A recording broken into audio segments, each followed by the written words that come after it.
ஆமென். கர்த்தருடைய பரிசுத்த நாமத்திற்கு மகிமை உண்டாவதாக. மீண்டுமாக உங்களை இந்த காலை நேரத்திலே சந்திப்பதிலே மிக்க மகிழ்ச்சி அடைகிறோம். கர்த்தர் உங்கள் யாவரையும் ஆசீர்வதிப்பாராக. ஸ்தோத்திரம். 2 தீமோத்தேயுவின் புஸ்தகம் 3வது அதிகாரத்திலே கடைசியாக 5வது வசனத்தில் சொல்லப்பட்டிருக்கிறது. ஸ்தோத்திரம். தேவ பக்தியின் வேஷத்தை தரித்து அதன் பலனை மறுதலிப்பார்கள் என்று சொல்லப்பட்டிருக்கிறது. பிரியமானவர்களே, இன்னைக்கு உலகத்துல நிறைய பேரு தேவ பக்தி அப்படிங்கிற வேஷத்தை தரித்து கொள்கிறார்கள். ஆனா அவர்களுக்குள்ள தேவனுக்குரிய சுபாவங்கள் காணப்படவில்லை. ஆண்டவராகிய இயேசு கிறிஸ்து சோத்திரம் மேலான காரியங்களை பார்த்து ஆசீர்வதிக்கிறவர் அல்ல. உன்னுடைய உள்ளத்துல எந்த அளவுக்கு மாற்றம் இருக்கிறதோ அந்த உள்ளத்தின் மாற்றத்திற்கு ஏற்ற ஆசீர்வாதத்தை ஆண்டவர் கொடுக்கக்கூடியவராக இருக்கிறார்.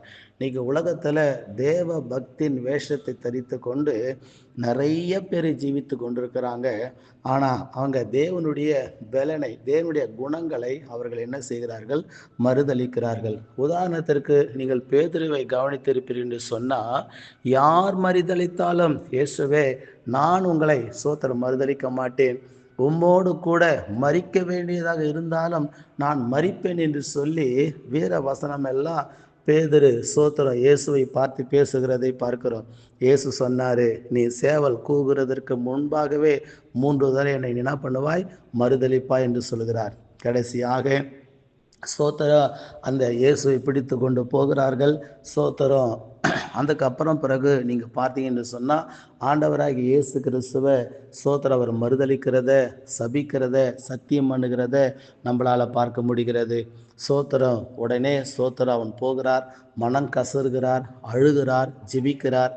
பெந்தகோஸ்தே நாளன்று தேவனுடைய அபிஷேகத்தை பெற்றுக்கொள்கிறார். கர்த்தருடைய அபிஷேகத்தை பெற்றுக்கொண்டு சோத்திர தேவ பக்தியின் வேஷத்தை தரித்து கொண்டு பலனை மறுதலித்த அதே சோத்திர பேதுரு இயேசுக்காக வைராக்கியமாக எழும்பி அவர் பிரகாசிக்கிறதை நம்மளால் பார்க்க முடியும். பிரியமானவர்களே, தேவ பக்தியின் வேஷம் ஒரு நாளும் நம்மளை சோத்திர நல்வழி நடத்தாது. சோத்திர தேவ பக்தியின் வேஷம் இந்த பூமியில நிறைய பேர் தரித்து கொண்டு தேவனுடைய பலனை மறுதலிக்கிறார்கள்.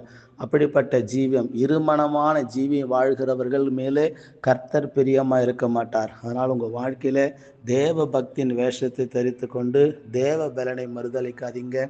வாயை திறந்து என்ன பேசுகிறீர்களோ அதன்படி உங்க வாழ்க்கை அமையக்கூடியதா இருக்க வேண்டும். அப்பொழுது ஆண்டவர் உங்களோடு கூட இருந்து உங்களை ஆண்டவர் ஆசீர்வதித்து கர்த்தர் மேன்மைப்படுத்துவாராக.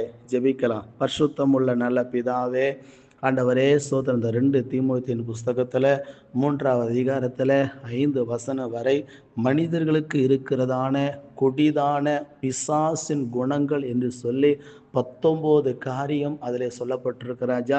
அதில் கடைசியாக உலகத்தில் இருக்கிற ஜனங்கள், ஆண்டவரே விசேஷமா சோதர கிறிஸ்தவ பிள்ளைகள் கூட தேவ பக்தி என்கிற வேஷத்துல ஆண்டவரை தரித்திருந்து ஆனா தேவ பலனை கிறிஸ்துவை மறுதலிக்கிற கூட்டங்கள் நிறைய இருக்கிறது ராஜா. கடைசி காலத்துல ஏசப்பா மனிதர்களை நியாயந்திருக்க நீங்க வரப்போகிறீங்க. அவர்களுடைய நீதிக்கு தக்க, அவருடைய பரிசுத்தத்துக்கு தக்க, அவர்களுடைய பக்திக்கு தக்க ஆண்டவரே சோத்திரம் நீங்க ஆண்டவரே வெகுமதிகளை கொடுக்க வரப்போகிறீங்க. கர்த்தாவே உம்முடைய வருகைக்கு ஆண்டவரே சோத்திரம் எல்லா மக்களும் ஆயத்தமாக்கப்பட தேவ பக்தியின் வேஷத்தை தரித்து அதனுடைய பலனை மறுதலியாமல் இருக்கிற ஆண்டவரே பரிசுத்தவான்கள் தேசத்தில் எழும்பட்டும் என்று சொல்லி நான் வாழ்த்தி ஆசீர்வதிக்கும்படிக்காக நான் நன்றியோடு கூட ஸ்தோத்தரிக்கிறேன். தொடர்ந்து இயேசு ராஜாவுடைய நன்மையும் இயேசு ராஜாவுடைய கிருபையும் தொடரட்டும் என்று சொல்லி வாழ்த்தி நான் ஆசீர்வதிக்கிறேன். பெரிய காரியத்தையும் பலப்படுத்தும் வழி நடத்தும். ஆசீர்வதி துதி மகிமை எல்லாம் நமக்கு எடுக்கிறோம். இயேசுவின் நாமத்தில் கேட்கிறோம் பிதாவே. ஆமேன், ஆமேன், ஆமேன். God bless you.